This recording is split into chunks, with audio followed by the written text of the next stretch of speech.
He, God, judges in the midst of the gods. How long will you judge unrighteously? Do you see it? These gods are unrighteous. They're wicked. They're evil, and they help the wicked and show partiality to the wicked. Selah, musical refrain.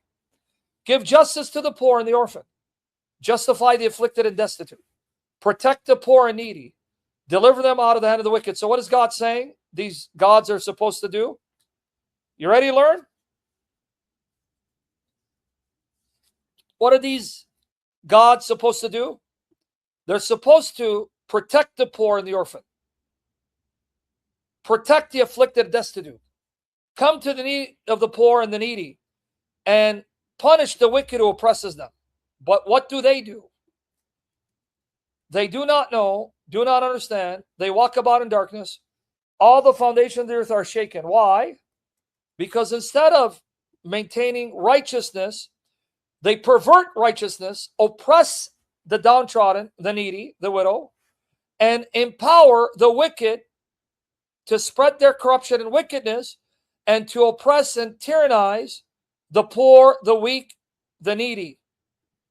So God is upset with them. Okay? God is upset with them. Okay, so now what does God want to do to them? I said you are gods. Now, is it Asaph saying it? Or is it God speaking through Asaph? Or is Asaph saying what God called them? Okay, so some will say this is God speaking. Some will say it's Asaph simply acknowledging that they are gods because they're appointed to stand in the place of God. Nonetheless, it's still scripture. So if we believe Asaph is inspired, it's still the Holy Spirit inspiring Asaph to call these rulers gods and to have them say, you are gods and all of you are the sons of the Most High. Nevertheless, you will die like men and you'll fall like any one of the princes. And then Asaph says to God, who? This God. Who is this God? The one who will judge and punish and condemn these gods. So this God is going to arise to punish, condemn, destroy these gods. Strike them down, kill them dead. Arise, O God, judge the earth, for it is you who will inherit all the nations. Now, what does that mean? Since these are the gods that judge the world, these are the gods whom God has assigned the nations to their oversight, to their rule. When God condemns these gods, kills them dead, he will then take back the nations and he will rule over the nations and they will no longer rule over them. Okay, everyone got that? So according to Psalm 82, these gods were given the right to rule over the nations, but they're supposed to do so in righteousness. So these gods, because they're wicked and evil and do not maintain righteousness, God is going to depose them and he's going to rule over the nations. Do you understand now the context of Psalm 82? Right?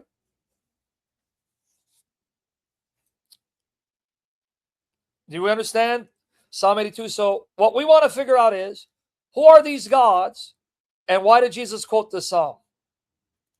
All right. Notice the difference in the translations. God standeth in the congregation of the mighty. God standeth in the congregation of God. All right. God stands in the divine assembly. God stands in the congregation of the mighty. Divine assembly. Divine assembly. Okay.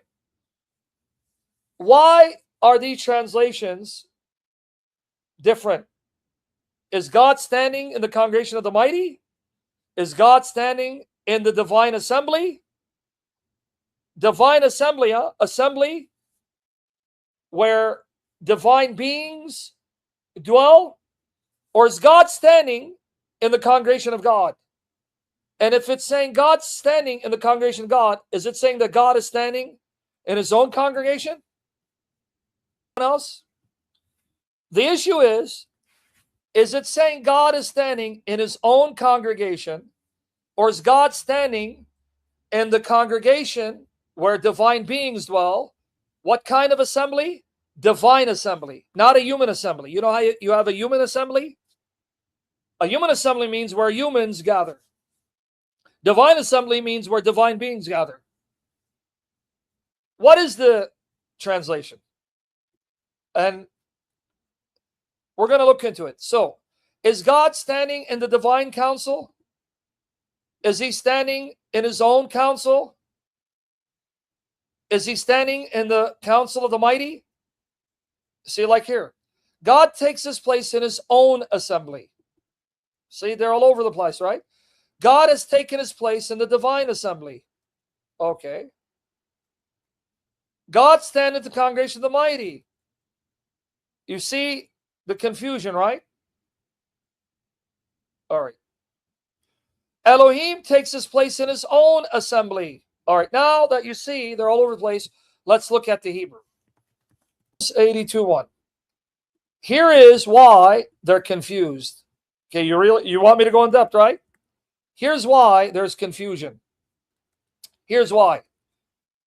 Elohim takes a stand, ba'adat il. That's why there's a debate. The word for God is Elohim. The word for assembly, adat. Adat. But then it says it's the adat of il. See, il, el. Il is the singular form for God. El is God in English, but it can also mean mighty, because God is mighty. That's why there's a debate in the translation. That's why there's a debate in the translation, because it's different words. Elohim, he stands in the assembly of El. El is singular for God. From El you get Eloh, Eloh. El you'll get Elohim, right? But the plural of El is Elim, Elim. When you see the word I am, im, at the end of these nouns, that's a masculine plural suffix. Masculine plural suffix. So im makes something plural. Elohim.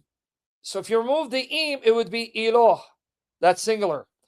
The plural of El is Elim, Elim. And it's used in Psalm 29:1 and Psalm 89:6. The plural of El is Elim or Elim. Now, why am I pronouncing it? So you don't think I'm saying the letter L. Here it is. Sons, Bani, Elim, Elim, Elim. It's really Elim, but I'm saying Elim so you don't get confused. But here it says mighty ones. No, it doesn't have to be mighty ones, because it can be the plural form of El referring to God. Elim or Elim. Where's it from? The word El. It's the plural form of El. See that? The plural form of El. It's used in Psalm 29:1. The sons, Bani, Elim, Elim. And Psalm 89:6. Psalm 89:6. It's not easy to translate. Hebrew and Greek and Aramaic. It's a lot of issues, a lot of assumptions, a lot of interpretations. Here it is again. So even here they don't know. Should we render it sons of the mighty ones? Sons of the mighty? Mighty sons or sons of God? Translators can't even agree. They can't agree. They don't know. Because it's plural. Be b'nei, by, among, with b'nei, Elim, Elim. There's it is again. So Elim or Elim is the plural of El. El is the singular form for God. All right? Like when you say El Elyon, El Gibor, the mighty God. El or Emmanuel, it's in the names.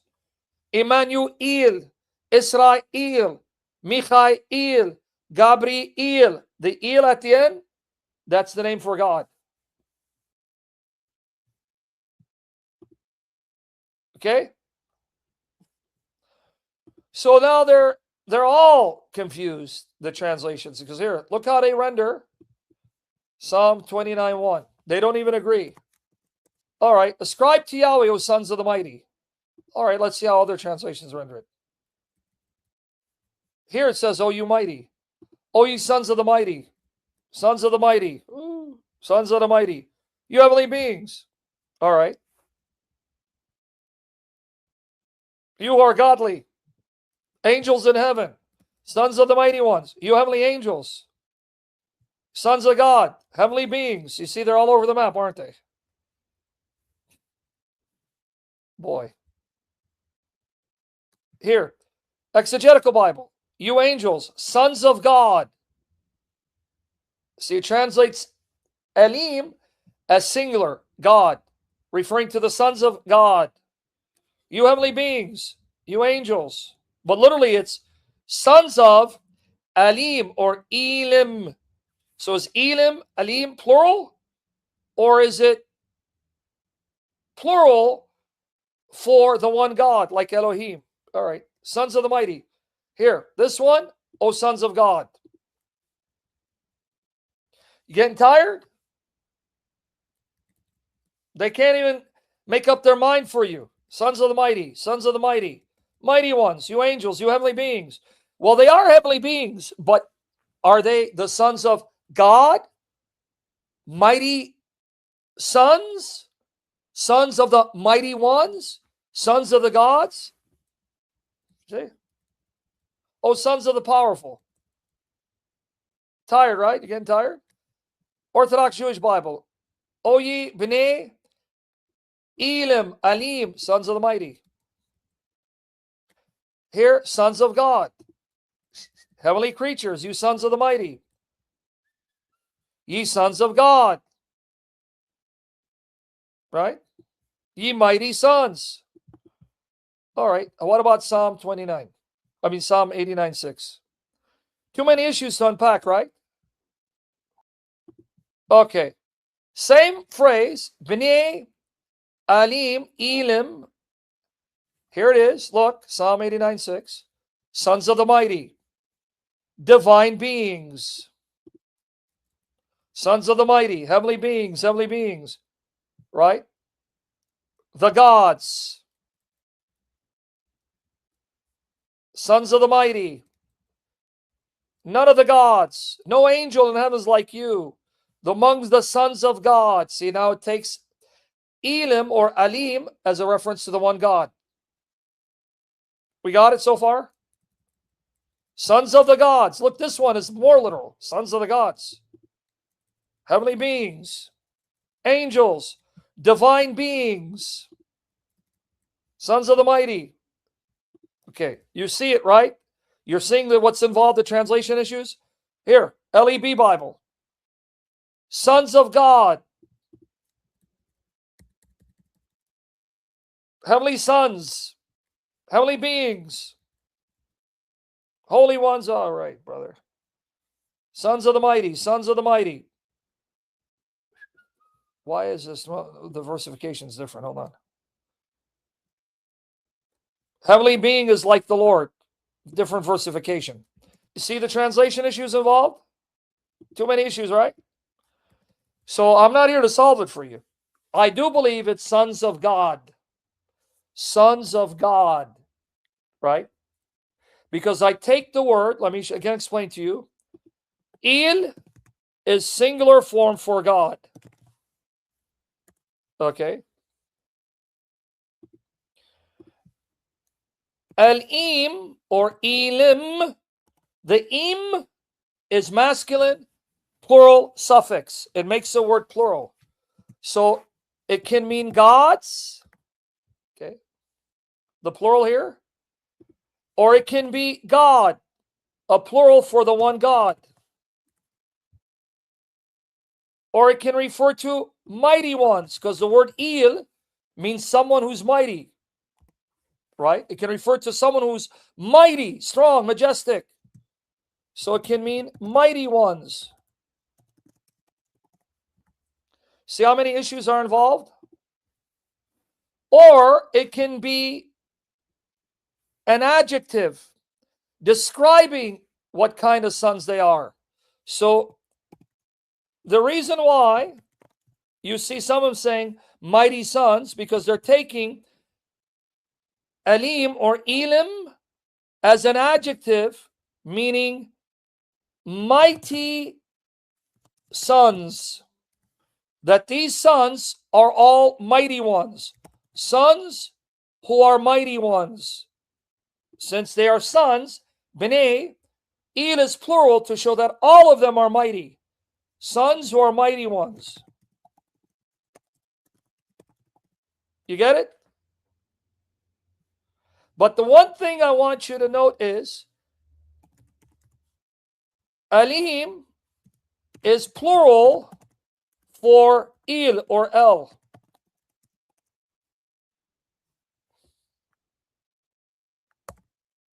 It's plural for El. Now, just because it's plural, that doesn't mean you translate it numerically plural. Why? Because Elohim, no, it can't be the Trinity, sister. Astaghfirullah. Don't want to go too far. But it can be, but not in these cases. Nina, not in these cases. Elohim is Eloah and Im. See that? Elohim is Eloah and Im. The Im is plural. So Elohim is plural in form, but it can also refer to the one God. And at times it refers to gods. You see the issues involved? So Elohim can mean God, or it can mean gods, depending on the context. Elohim, guys, look, it's not El. Now this is singular, so notice Elohim is plural. Okay, watch. Elohim is plural. But how do we know it's not referring to gods? Because Nisab is singular. Elohim, he takes his stand. So this Elohim is singular. But he's standing where? In the congregation of El. Now, does this mean he's standing in the congregation of God? If so, is he standing in his own congregation? Or do we have here two distinct entities?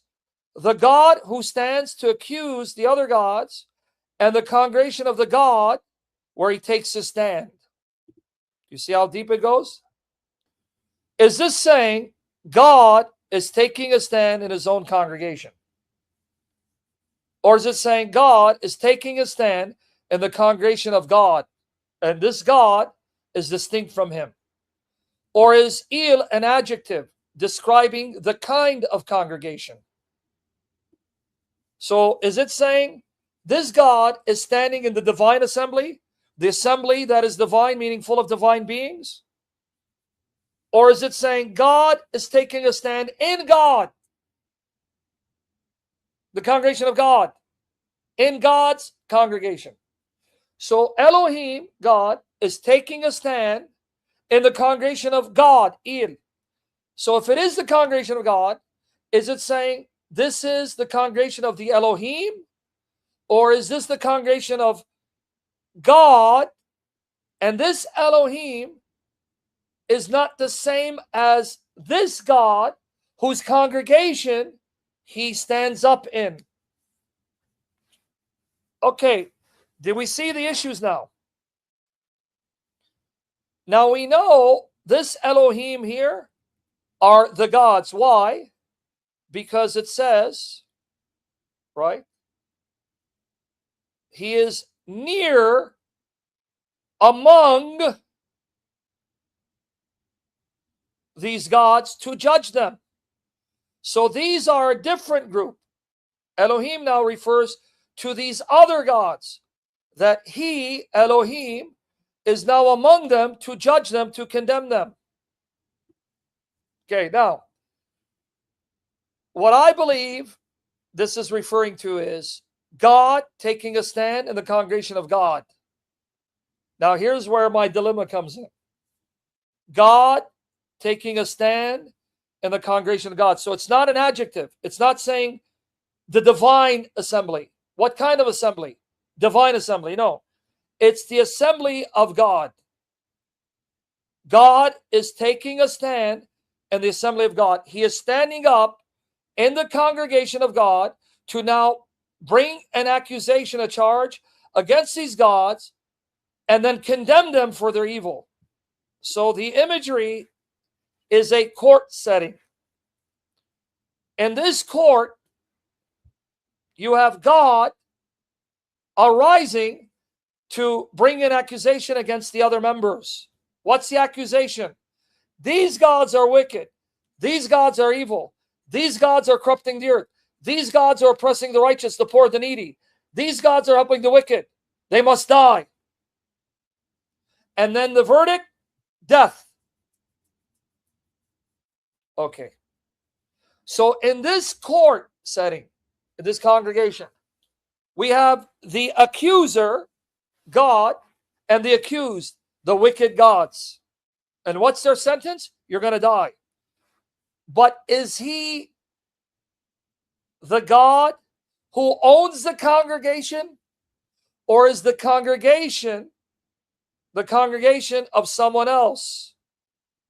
Someone called God, and he is the one appearing in this congregation to bring a charge against these gods in the congregation of this other one called God.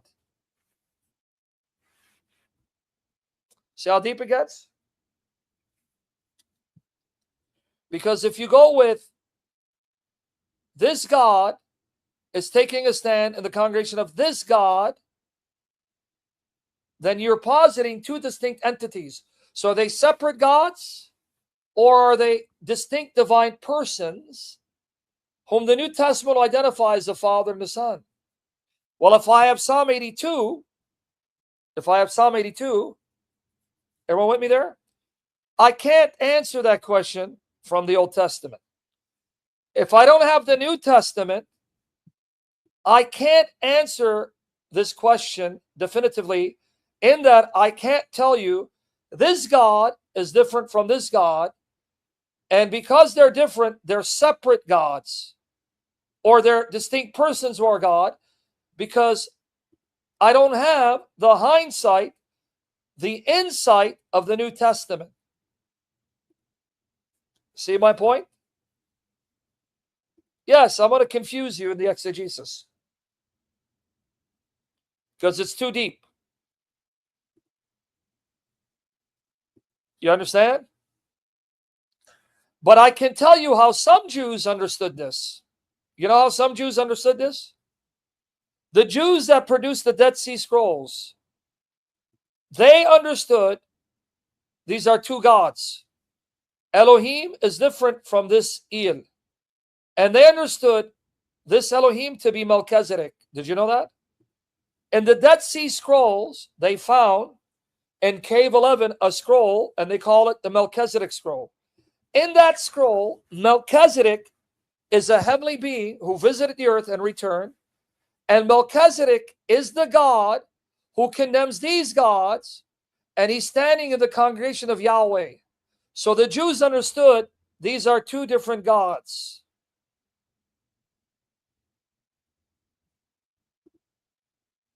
Do you know that?